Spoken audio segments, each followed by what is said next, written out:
வணக்கம். இன்னொரு episode of good health ஸ்டோரிஸ்க்கு உங்களை வரவேற்கிறேன்.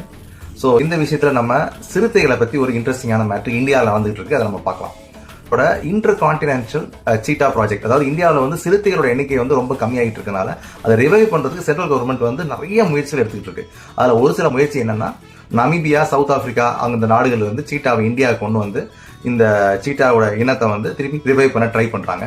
ஸோ அப்படிப்பட்ட ஒரு விஷயம் கூனோ நேஷனல் பார்க் மத்திய பிரதேசத்தில் இருக்குது. ஆக்சுவலாக இந்த கூனோ நேஷனல் பார்க்கில் கமினி அப்படின்னு சொல்லிட்டு ஒரு சவுத் ஆப்பிரிக்கன் சீட்டா இப்போ 3 குட்டிகளை போட்டிருக்கு. ஸோ டோட்டலாக இந்தியாவில் பிறந்த குட்டிகளோட எண்ணிக்கை இப்போ மொத்தம் 38 வந்திருக்கு. 2021-22 இந்த ப்ராஜெக்ட் ஆரம்பிச்சு இந்த அளவுக்கு வந்திருக்கு. இது வந்து சீட்டாக்கான ஒரு ரிவைவல். சிறுத்தைகள் வந்து இந்தியாவில் வந்து ஒரு முக்கியமான அடையாளமாக ஒரு காலத்தில் இருந்துச்சு. அது அழிஞ்சு வர காலங்களில் இப்போ மத்திய அரசும் என்வாயர்மெண்டல் மினிஸ்ட்ரியும் சேர்ந்து இந்த மாதிரி அதை சமநிலைப்படுத்த முயற்சி பண்ணுறது வந்து ரொம்ப வரவேற்கத்தக்க ஒரு விஷயம். என்ன காரணத்தினால இது முக்கியமான விஷயம் சொல்றோம்னா, ஒரு மிருகமோ பறவையோ ஊர்வனவோ அது ஜந்துவோ